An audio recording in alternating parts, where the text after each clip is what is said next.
Hey, what's up? Got a 2016 Ford Transit 350 XLT. Just bought the Curt tow hitch for it. Now we're gonna install it.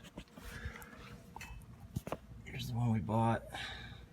Just got it up on a couple jack stands right now to help, since I'm the only one doing this. The kit comes pretty straightforward and simple. It's got instructions.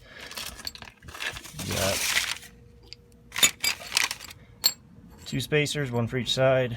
You got 2 spacers, 2 bolts, and then the nuts, and then 4 bolts, 2 for each side. So there's only 3 holes that attach to underneath here. Let's see. Got 1, 2. I already sprayed them with WD-40, and those are actually self-tapping. So you'll want to use some lube on them. And then you got the back bolt, and that's where the back hole here, and that's where the spacer and the nut comes through. It actually comes with a nice little fishing wire. Comes with 2 of them, so you can pull that bolt through and hold it in place while you raise this up. You could probably do it without it, especially if you have 2 people, no problem. Or you could put some sort of block or a piece of tape in there to hold this bolt down while you pull the actual hitch up into place. But all right, there we go. Okay, let's try this again. All right, so we got the little fishing line. It's gonna go through the hole, pull it through. Got the spacer. Spacer goes through, and then take the bolt. And the bolt actually, see if we can see this, is actually just going to thread into here.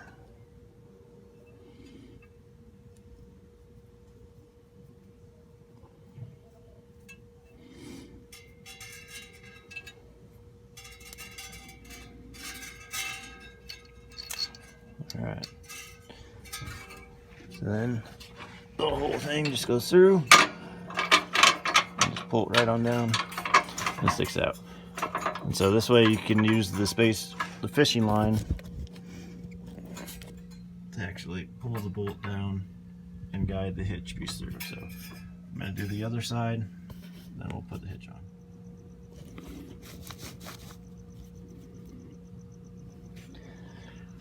Alright, got the other side threaded. Doing this with the jack stands, and all by my lonesome. Just gonna feed the fishing line through the appropriate hole. Make sure it's guided correctly. Push the bolt up a little bit, and then scoot the entire hitch back.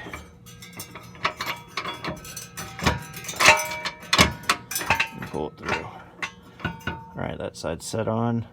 I'm gonna go over to the other side and do the other side, and then I'll put this bolt on to hold it in place. Alright, both sides are lined up, set. This looks like it's actually got a built-in locker, so should be good. But I'm gonna go ahead and throw some locking juice on there. Locking juice, or aka thread locker, whatever you want to call it. Alright, untwist the fishing wire.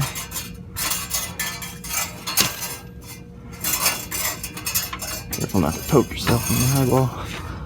The ends that twirl around.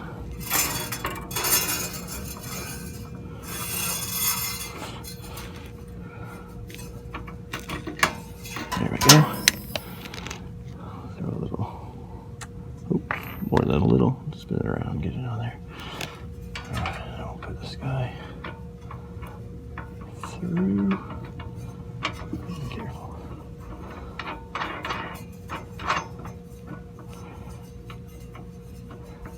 There we go. Alright, and that'll hold that in place. Go around to the other side.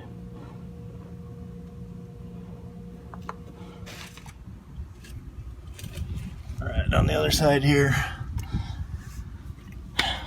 actually quite a bit of trouble getting the self-tappers to tap, because all they are bolts, and then I guess it's some sort of a softer metal on the inside for the nuts for the vehicle. I had to use my impact drill to get them in there, and then I'm just finishing tightening them up with the ratchet. They're actually pretty snug. It's got Curt specs inside, but I couldn't get them with just the ratchet. I'm trying as far as that goes, so definitely recommend using the torque wrench to get them in there, and then you can tighten them up with the ratchet. Alright, got the hitch installed, all tightened down. Like I said, it's a little bit of an issue getting these to self-tap, but it's on there now. All centered up,